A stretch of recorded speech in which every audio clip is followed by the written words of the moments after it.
South Africa के कप्तान व्यान मोल्डर ने 367 पर इनिंग डिक्लेयर कर दी। अपने 367 मतलब वो उस आइकॉनिक 400 के बहुत करीब पहुंच गए थे, लेकिन अचानक से लंच के बाद उन्होंने इनिंग डिक्लेयर कर दी। आप सोचो, अभी इंडिया वर्सेस इंग्लैंड मैच में जब शुभमन गिल 269 पर आउट हो गए थे तो बहुत लोग, इनफैक्ट उनके खुद के पिता ने कहा था कि तुमने बहुत क्रूशल 300 रन मिस कर दिया।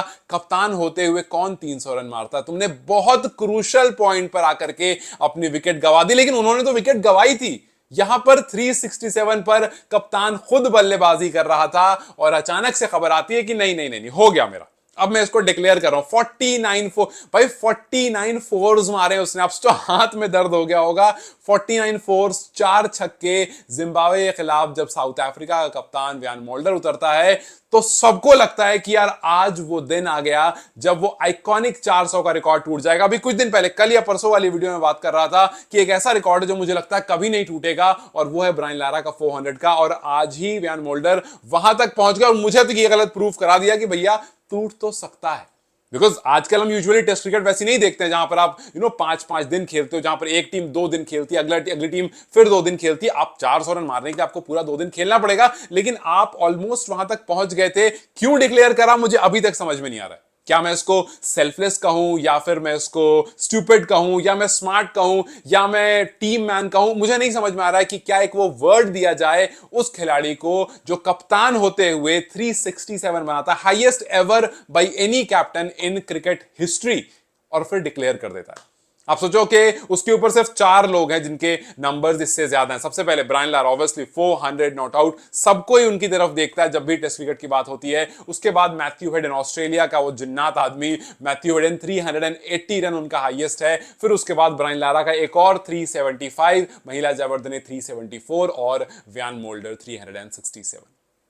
मतलब 7 रन और मारता, जयवर्धने का रिकॉर्ड टूट जाता। उसके बाद एक और रन, 8 रन और मारता, ब्रायन लारा का एक रिकॉर्ड टूट जाता। उसके बाद थोड़ा सा और 5 उसमें और ऐड करता, 380, मैथ्यू हेडन का रिकॉर्ड टूट जाता। और अगर 33 रन और लगा देता तो ब्रायन लारा का वो 400 का रिकॉर्ड, जो शायद once in a lifetime, शायद क्या, obviously once in a lifetime record है जो आपको नहीं मिलता है। बट न जाने उस टाइम पर क्या डिस्कशन हुआ और कप्तान ने सोचा कि यार कोई बात नहीं, अपने कैप्टनसी डेब्यू पर ये बहुत बड़ा नंबर है, मुझे इससे आगे नहीं जाना। आई एम श्योर कि वो रिस्पेक्ट रही होगी उन सारे ऊपर वाले बैटर्स के लिए जिनका रिकॉर्ड वो नहीं तोड़ना चाहते थे। और दूसरा कोई रीजन नहीं हो सकता है कि आप इतना क्लोज जाकर, बिकॉज 4 या 5 ओवर की और बात थी यार। हो सकता है वहां से डिस्कशन हो जाता लंच में कि जो 4 ओवर और खेल लो, और अगर 4 ओवर में हो जाता तो ठीक है, वरना वापस आ जाओ। 4 ओवर में वक्त कितना लगता है? कुछ भी नहीं लगता। बट चलो कोई बात नहीं, 5th हाईएस्ट स्कोर हो गया है व्यान मोल्डर का क्रिकेट हिस्ट्री में, और वो पहले साउथ अफ्रीकन बने जिन्होंने 350 का एक माइलस्टोन नंबर टच किया। इससे पहले 311 जो था वो हाशिम आमला का हाईएस्ट था, बट इन्होंने उसको पास कर दिया, वो उससे आगे निकल गए। और साउथ अफ्रीका की टीम ने 626 फॉर 5 पर इनिंग डिक्लेयर कर दी अगेंस्ट जिम्बाब्वे। 300 रन व्यान मोल्डर ने जब मारा तभी उन्होंने एक हिस्ट्री रच दी थी। वो पहले बल्लेबाज बन गए थे एज अ कैप्टन जिन्होंने 300 रन टच किया था अपने कप्तानी डेब्यू पर। लेकिन कुछ नंबर्स ऐसे थे जिसको वो टच नहीं कर पाए, जैसे फास्टेस्ट 300 का जो रिकॉर्ड है वो आज भी वीरेंद्र सहवाग के नाम है। 278 बॉल में वो थोड़ा सा पीछे रह गए, सेकंड नंबर पर आए। व्यान मोल्डर ने 300 रन कंप्लीट करे 297 में, और हैरी ब्रूक ने 310। तो यही टॉप 3 है जिन्होंने फास्टेस्ट 300 रन टेस्ट क्रिकेट की हिस्ट्री में लगाया है। लेकिन हाँ, वो जरूर फर्स्ट कैप्टन बन गए टेस्ट क्रिकेट की हिस्ट्री का जिनके पास 100 है, जैसे मैंने कहा कप्तानी डेब्यू में। और ये जो 100 है ये हिस्ट्री बुक्स में जाने वाला है, क्योंकि उसने बहुत सारे रिकॉर्ड जो है वो एक साथ बना दिए। फास्टेस्ट वाला रिकॉर्ड हो गया, साउथ अफ्रीका वाला हाशिम आमला का रिकॉर्ड हो गया।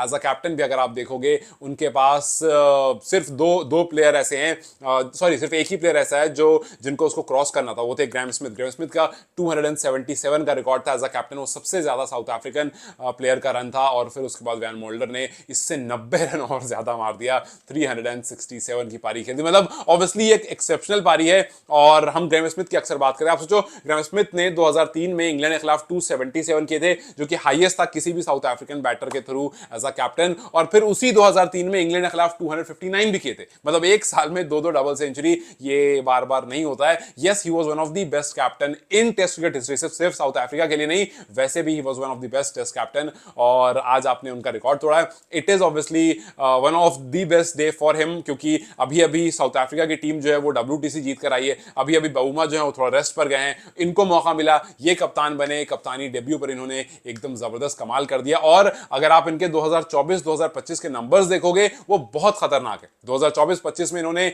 621 रन किए, इनका एवरेज 69 का है, 16 विकेट लिए हैं, बॉलिंग एवरेज 24 का. गेंदबाजी बल्लेबाजी दोनों से कमाल कर रहे हैं. और अगर आप सिर्फ 2025 का देखोगे तो 100 से भी ऊपर का एवरेज है, विच इज एक्सेप्शनल. तो खैर अब देखते हैं कि यार आगे क्या कुछ करते हैं. बट अभी मेरा सवाल यही रहेगा कि भैया डिक्लेयर क्यों कर दिया? एक बहुत बड़ी इनिंग, एक आइकॉनिक इनिंग. आप सोचो कि जब आप साउथ अफ्रीका की बात करते हो, आप किसकी बात करते हो? ग्रैम स्मिथ की बात करते हो, आप बात करते हो हाशिम आमला की, आप बात करते हो जैक स्कैलिस की. जैक स्कैलिस का भी एक रिकॉर्ड था, 242 इनिंग उन्होंने लिया था, पहली डबल सेंचुरी लगाने में एज एन ऑलराउंडर. ये नंबर बुरा नहीं है कि आपने डबल सेंचुरी लगा दी, बिकॉज जैक स्कैलिस के नंबर जब आप खोल के देखते हो यू विल सी के उनके पास as a batter perfect number है, as a bowler perfect number है. ऐसा एक बार को लगेगा जब आप बैटिंग लिस्ट देखोगे कि अच्छा ये जरूर बैटर रहा होगा, जब आप बॉलिंग लिस्ट देखो जरूर ये बॉलर रहा होगा, लेकिन आपको पता चलता है ये one of the best allrounder रहा था. उसको 242nd इनिंग में जाकर के उसने अपनी डबल सेंचुरी लगाई थी टेस्ट में, और वैन मोल्डर ने सिर्फ 34th इनिंग में लगा दिए. सो भैया ये रिकॉर्ड तो बहुत जबरदस्त है, लेकिन इस बात में एक और चीज है कि जो आने वाली टीम्स हैं उनको सोचना पड़ेगा कि यार एक बहुत खतरनाक प्लेयर जो है वो साउथ अफ्रीका को मिल गया है. और हालांकि टाइम हो गया उनको डेब्यू किए हुए, काफी टाइम से ये खेल रहे हैं, लेकिन ऐसी 300 वाली पारी के बाद जो है वो प्लेयर ऑटोमेटिकली और बड़ा बन जाता है. और पिछले 2 साल के रिकॉर्ड इनके बहुत जबरदस्त हैं. सो देखते हैं ये आगे कहां तक जाता है